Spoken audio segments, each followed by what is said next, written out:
So there's Elder Vrextaco, right? Picture a 7-foot-tall praying mantis wearing what can only be described as the galaxy's most pretentious robes, sitting in his floating chair like he's personally responsible for keeping the universe from falling apart. Which, according to him, he basically is. Counselor Quillnoth, he announces in that voice that sounds like gravel being sorted by a particularly judgmental librarian.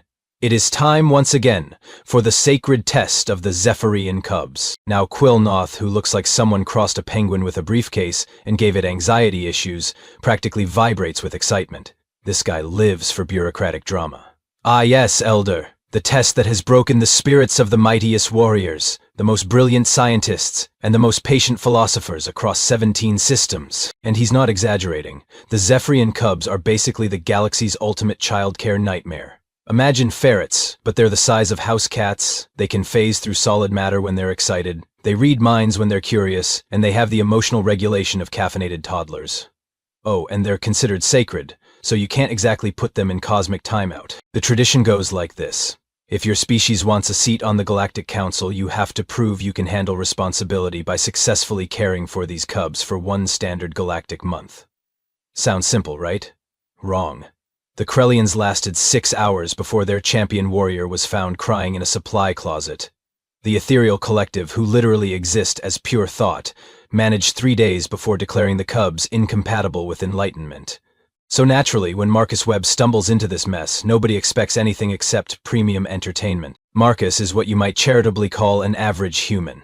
He's got that slightly rumpled look of a guy who fixed broken air recyclers for a living, and considers a successful day one where nobody yells at him. He'd been trying to find the bathroom on the space station where he was doing some maintenance work, when he took a wrong turn, stepped through what he thought was a door, and ended up in the most ornate room he'd ever seen. "Oh, sorry," Marcus says, looking around at all the floating chairs and holographic displays. "I was looking for the men's room? This is definitely not the men's room." Vrextaco's compound eyes nearly pop out of his head. "A human? Here? In the sacred chamber?" Quillnoth is already scrolling through his digital clipboard with the enthusiasm of someone who's found a loophole in cosmic law. "Elder, the records show that humans submitted an application for council consideration approximately 37 years ago, but it was filed under pending review due to their species being deemed too primitive." "Perfect," Vrextaco says, and you can practically hear the evil grin in his voice. "Counselor, I believe we have found our next test subject." Marcus, meanwhile, is still trying to process the fact that he's apparently in space court. "Look, I really just need to use the facilities and get back to fixing your air filtration system before someone notices I'm gone." "Nonsense," Vrextaco declares. "You shall undergo the sacred test. Surely a primitive species such as yours will provide adequate amusement when you inevitably fail within the first hour." And that's how Marcus Webb, maintenance worker extraordinaire and accidental diplomatic representative of humanity, found himself being handed 3 of the most adorable, chaotic, and allegedly impossible to manage creatures in the known galaxy. "Great," Marcus mutters, looking down at the carriers containing what sound like a combination of purring, chittering, and what he swears sounds like tiny laughter. "My ex-wife said I was bad with kids. Wait until she hears about this." The moment Marcus opens the first carrier, he understands why 17 different species have failed this test. Out pops what looks like a silver-furred ferret crossed with a small dragon, complete with tiny wings that shimmer like oil slicks. The name tag reads, Nibbles. Nibbles takes one look at Marcus, tilts its head, and promptly phases through the floor. "Ah," Marcus says, staring at the spot where a living creature just violated several laws of physics. "Is that normal?" Elder Vrextaco is already leaning forward in his chair with the eager anticipation of someone watching a car crash in slow motion. "Oh yes, quite normal. Nibbles is our little escape artist. The Thoraxian champion lasted exactly 14 minutes before Nibbles phased into the ventilation system and shut down life support for 3 decks. The second carrier opens to reveal Chaos, a slightly larger cub with fur that shifts colors when it gets excited, which, apparently, is always. Chaos immediately begins investigating Marcus's tool belt by picking up a sonic screwdriver and somehow turning it into what can only be described as a miniature black hole generator. "Hey, whoa there, buddy," Marcus says, gently taking the tool away. "That's not a toy. Well, I mean, technically it's not supposed to be a toy." Chaos looks up at him with huge, disappointed eyes that could melt titanium, then promptly reads Marcus's mind and discovers his memory of his nephew's birthday party. Suddenly, the maintenance bay is filled with holographic balloons and what sounds suspiciously like the melody from Happy birthday. How did it access children's party imagery from your primitive brain? Quillinoth asks, frantically taking notes. Kids are kids. Marcus shrugs, then immediately regrets it, as the third carrier starts shaking violently. Princess emerges like she's making her debut at the Met Gala if the Met Gala were attended by interdimensional beings with serious attitude problems. She's pure white with gold markings, and Marcus swears she's somehow managing to look down on him despite being roughly the size of a guinea pig. Princess takes one telepathic scan of Marcus's thoughts, sniffs disdainfully, and immediately begins redecorating the room by phasing various objects into artistic arrangements that defy both gravity and good taste. She has never approved of any caretaker, Vrextaco explains with obvious satisfaction. The high philosopher of Zentauri spent 2 days trying to achieve mental harmony with her before she drove him to complete nervous breakdown. Marcus watches Princess phase his lunch into the ceiling in what appears to be a statement about human nutritional choices. Yeah, she reminds me of my sister's cat. Same energy, and that's when things get really interesting. Because while the council is busy taking bets on how quickly Marcus will crack, he's already mentally cataloging the cub's behavior patterns, with the practiced eye of someone who spent years dealing with malfunctioning equipment and difficult relatives. Right, then, Marcus says, clapping his hands together. Who wants to learn about something called bedtime? The cubs stop their various reality-bending activities and stare at him. In the observation deck, several council members lean forward. In 17 different languages, the same thought occurs to them all. What's a bedtime? Now, if you've ever watched a nature documentary about pack animals, you know there's usually an alpha who establishes dominance through displays of power and intimidation. Marcus's approach is more like a tired dad who just wants everyone to stop screaming long enough for him to drink his coffee. All right, listen up, you three, he says, sitting cross-legged on the floor while the cubs bounce around the room like fuzzy pinballs. I don't know what kind of setup you had before, but we're going to try something new. It's called structure. Nibbles chooses this moment to phase through the wall again, and Marcus can hear Vrextaco chuckling from the observation deck.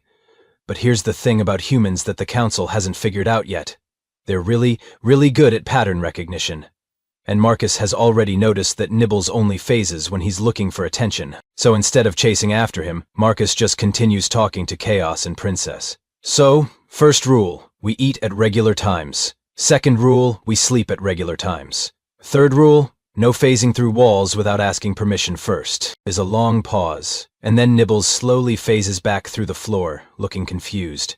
In the observation deck, Quillinoth nearly drops his clipboard. Did he just ignore the escape behavior? Whispers Ambassador Cleeth from the Regellian delegation. Impossible, Vrextaco mutters.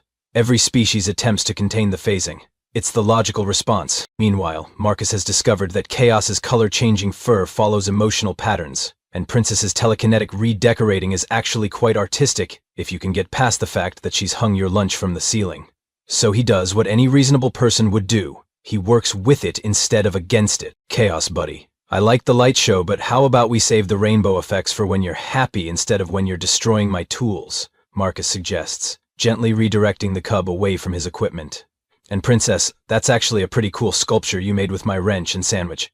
But maybe we could use something that's not my lunch next time. The cubs stop and stare at him like he's just spoken in an alien language, which technically he has. See? Here's what nobody told Marcus. For the past 1,000 years, every character who attempted this test treated the cubs like sacred relics that happened to be alive.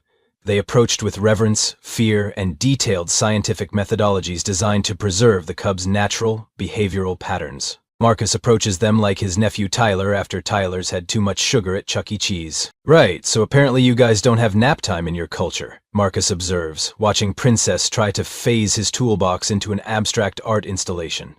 But here's the thing about mammals with high energy levels.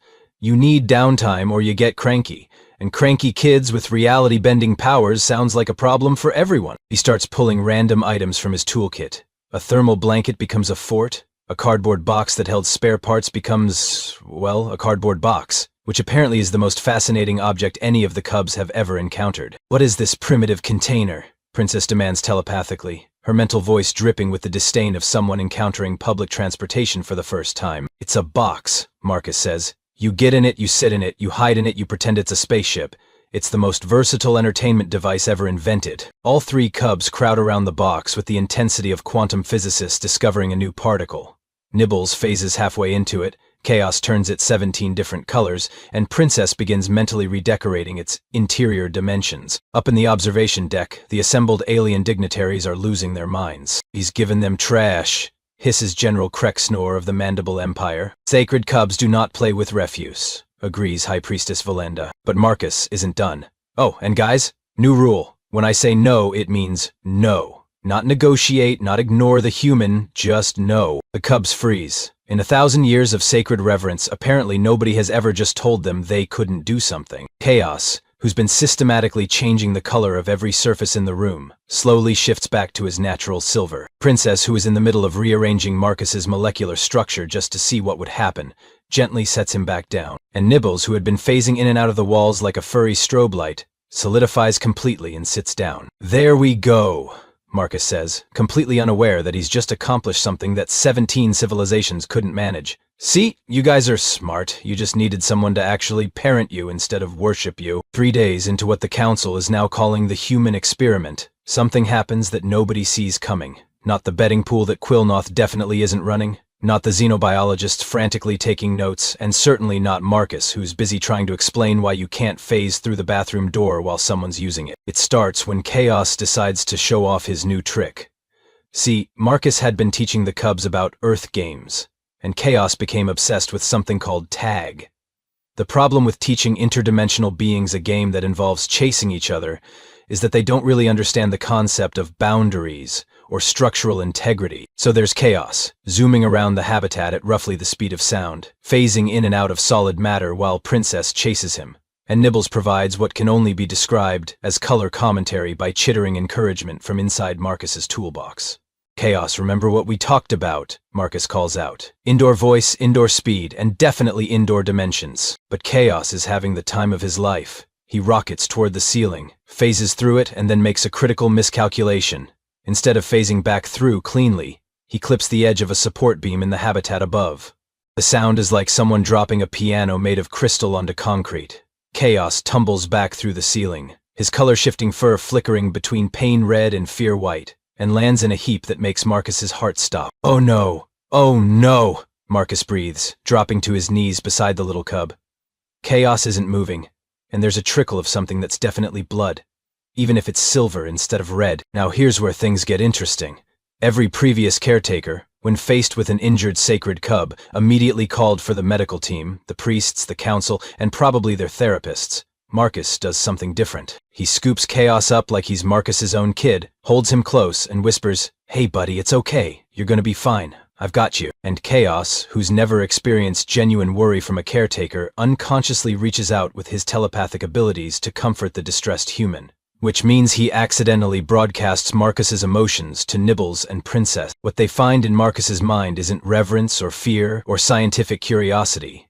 It's the same feeling he had when his nephew Tyler fell off his bike, or when his little sister Emma cried after a nightmare. It's protective, unconditional, and completely uncomplicated by politics or tradition. For the first time in their short lives, the cubs experience what it feels like to be genuinely cared about as individuals, rather than as sacred symbols. Princess immediately phases over to them, pressing against Chaos's side and purring, in harmonics that Marcus can feel in his chest. Nibbles abandons his exploration of the toolbox and curls up next to his brother, adding his own purr to the mix. "Medical team!" Marcus shouts toward the observation deck, but he doesn't let go of Chaos. "And don't give me any of that sacred protocol garbage. This little guy is hurt and he needs help now." In the observation deck, something unprecedented happens.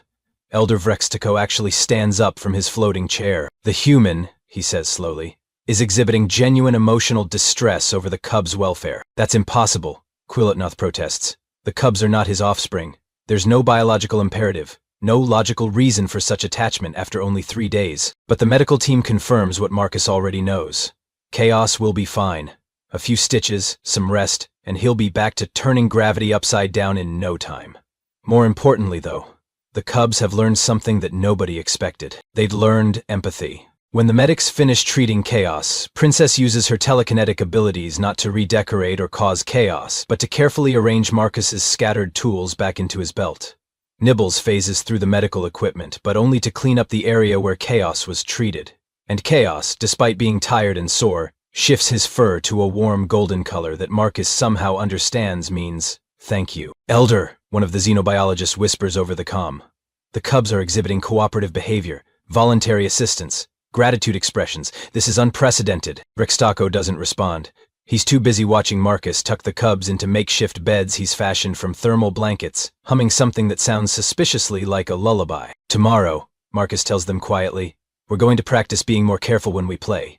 But right now, we rest. And for the first time in recorded history, the sacred Zephyrin cubs settled down to sleep without causing a single interdimensional incident. The observation deck, 17 different species representatives sit in stunned silence, watching their monitors display something that shouldn't be possible. 3 of the most chaotic creatures in the known galaxy, sleeping peacefully, because a human janitor told them it was bedtime. The emergency session convenes at what Marcus would call an ungodly hour, except he's not really sure what constitutes godly when you're dealing with 17 different species who all have different concepts of divinity. What he does know is that he's been yanked out of bed by very excited aliens who keep asking him to explain something called the human methodology. I don't have a methodology, Marcus protests for the 15th time, standing in front of what appears to be the galactic equivalent of the United Nations, except everyone's got tentacles, or compound eyes, or both. I just treated them like kids. Elder Vrextaco is pacing now, which is unsettling when you consider that his species evolved from ambush predators. Counselor Quillnoth, replay the footage from Day 4, timestamp 1432. The holographic display shows yesterday's incident. Princess had decided to redecorate the habitat by phasing all the furniture into impossible geometric arrangements. Instead of calling security or consulting the sacred texts of proper cub management, Marcus had simply said, Princess honey, that's very creative, but chairs work better when they exist in the same dimension as the people sitting on them. And Princess, after a moment of what can only be described as interdimensional pouting, had actually put everything back. Impossible, breathed Admiral Thrakvar of the Siege Fleet. The High Command's finest tacticians spent weeks developing strategies to manage the Cubs' reality manipulation abilities. Did you try asking them nicely? Marcus asks, which causes several species representatives to start frantically taking notes. But it gets better. Or worse, depending on your perspective. Because while the Council has been having their emergency session, the Cubs have been demonstrating their new behaviors to the horrified delight of the station's staff. Nibbles, instead of phasing randomly through the walls and causing structural alerts, has been systematically checking on all the other inhabitants of the station. Not to cause chaos, but because Marcus taught him that it's polite to make sure everyone's okay. The maintenance chief of engineering is currently having what appears to be a breakdown because a sacred interdimensional being just fixed 3 broken air filters and organized his tool storage.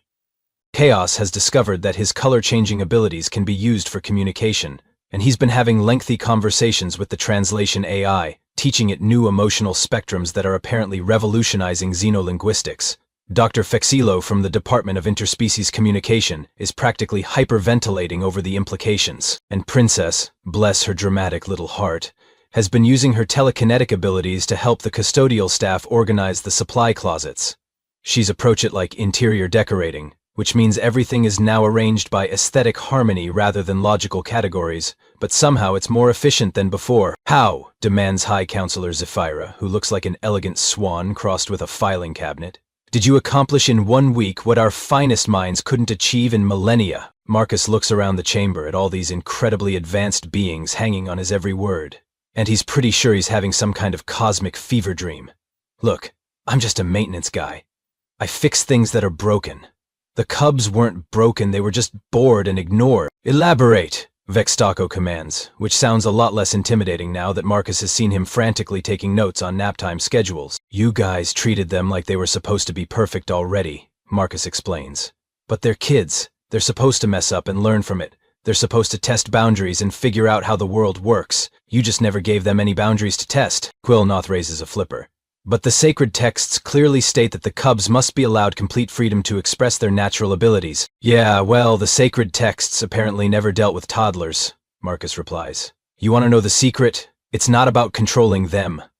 It's about teaching them to control themselves. And that's when Ambassador Cleeth asks the question that changes everything. Would humanity be willing to provide child care consultation services to the Galactic Council? The chamber goes dead silent. Marcus blinks slowly, processing the fact that he's apparently just been offered a job he didn't apply for, representing a species that doesn't even know this conversation is happening, based on his ability to get interdimensional ferrets to take naps. Are you asking me to become the galaxy's babysitter? he asks. We prefer the title, Director of Juvenile Development and Cross-Species Behavioral Management, Quillnoth says quickly, already drafting what appears to be a contract. With full diplomatic immunity, a Class 7 habitat, and salary commensurate with saving the sanity of 17 civilizations. Marcus looks through the observation window at the Cubs, who are currently cooperating to build what appears to be a blanket fort that exists in at least 4 dimensions simultaneously. Nibbles waves at him through the transparent aluminum. Chaos flickers a happy yellow-green, and Princess gives him what he's learned is her version of a smile. Do I get dental? Marcus asks. The council members look at each other in confusion. Never mind, Marcus sighs. Where do I sign? 6 months later, Marcus Webb is standing in front of what can only be described as the galaxy's most ridiculous classroom.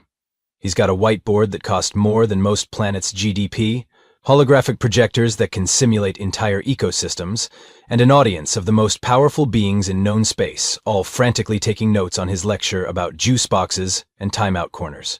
Now, as you can see from this demonstration, Marcus says, gesturing to where Nibbles is politely asking permission before phasing through a practice wall. The key is consistency. You can't let them phase through walls during tantrums and then expect them not to phase through walls when they're happy. Fleet Admiral Gorthak, whose species conquered 14 star systems through pure military might, raises a tentacle. But what if the juvenile uses their reality manipulation abilities to express dissatisfaction with our guidance? Marcus stares at him for a long moment. You mean, what if they throw a fit? Yes, a fit, Gorthak says solemnly, like he's discussing military strategy. Then you wait it out, Marcus replies. You don't give in. You don't negotiate with terrorists, even if the terrorists are cute and have interdimensional powers. In the practice area, Princess has organized a tea party where all the participants exist in slightly different temporal phases, which is apparently her way of showing off. She's invited Chaos, Nibbles, and 3 very confused council observers, who are now experiencing time at 17% normal speed. Princess, Marcus calls out. What did we say about involving unwilling participants in your reality experiments? Princess's mental voice comes across the telepathic link with the perfect tone of a teenager who's been caught texting in class. That it's rude and I should ask permission first. That's right. So what do you need to do? The princess sighs dramatically, which somehow involves shifting the local gravitational field and returns the observers to normal temporal flow. Sorry, she telepaths to them with the sincerity of someone who's actually learned what apologies mean. The observers stagger away, looking like they've just experienced enlightenment and motion sickness simultaneously. How, demands High Scientist Vexandra, do you maintain authority over beings with capabilities that exceed your own by several orders of magnitude? Marcus considers this while watching Chaos carefully stack blocks in normal 3-dimensional space, instead of his usual approach of building in 17 dimensions at once. Same way you maintain authority over anyone. You be consistent, you be fair, and you actually care about their well-being more than you care about being right. But the power differential, starts Diplomatic Corps Leader Yit Holan. Doesn't matter, Marcus interrupts. A 2-year-old human can't phase through walls or read minds, but they can still make your life miserable if you don't set boundaries. Power isn't the issue. Respect is. And that's when Vrextako, who's been silently observing from his floating chair for the entire demonstration, finally speaks up. Marcus Webb of Earth, he says formally, and suddenly the whole room goes quiet. On behalf of the Galactic Council, I hereby extend an official invitation for humanity to join as our newest member species, with full voting rights and representation. Marcus blinks. Because I taught some interdimensional ferrets to use their inside voices? Because, Vregstako replies, and for the first time since Marcus met him, the Elder's voice contains something that might actually be respect. Your species possesses something we have lost in our pursuit of advancement. You understand that intelligence without wisdom is merely sophisticated chaos. Quillnoth waddles forward with a tablet the size of a small car. The benefits package includes full medical coverage for your entire species, access to galactic transportation networks, and a retirement plan that spans multiple dimensions. Marcus looks down at the Cubs, who are now cooperatively building what appears to be a scale model of the solar system, with each planet existing in perfect orbital harmony. Nibbles has even figured out how to make tiny asteroid belts that actually rotate. And I get to keep training people how to deal with difficult kids? We prefer advanced beings with complex behavioral patterns? Quillnoth corrects. Right, Marcus grins. Difficult kids. He signs the treaty with a pen that costs more than his annual salary, officially making humanity the galaxy's first species to join the Council through superior babysitting skills. The final twist comes when Marcus gets a video call from Earth later that day. His sister Emma appears on the holographic display, bouncing her 6-month-old son on her knee. Marcus, how's the new job going? Mom said you're working on some kind of space station now? Marcus glances around his new office, which overlooks a training facility where the Siege Fleet's finest warriors are currently learning the proper way to implement timeout procedures for species with quantum tunneling abilities. Yeah, he says, watching Nibbles phase through the wall to deliver juice boxes to the trainees. It's going pretty well. Turns out all those years watching Tyler and the twins prepared me for more than I thought. And grins. Who would have guessed that surviving family reunions was actually job training for intergalactic diplomacy? Marcus laughs, and in the background he can hear Princess giving a lecture to a group of philosophical advisors about the importance of sharing toys, even if those toys happen to be pocket dimensions. Yeah, he says, watching the most advanced civilizations in the galaxy learn basic parenting from interdimensional space ferrets. Who would have guessed? The best part? The Cubs graduated from their sacred test phase last month. Now they're Marcus's teaching assistants, helping him train the next generation of galactic leaders in the fine art of not losing your mind when someone small and powerful decides to reorganize reality according to their personal aesthetic preferences. Turns out the galaxy didn't need better warriors or smarter scientists or more enlightened philosophers. They just needed someone who understood that sometimes the most advanced beings in the universe still need to be told to clean up their toys and get a good night's sleep.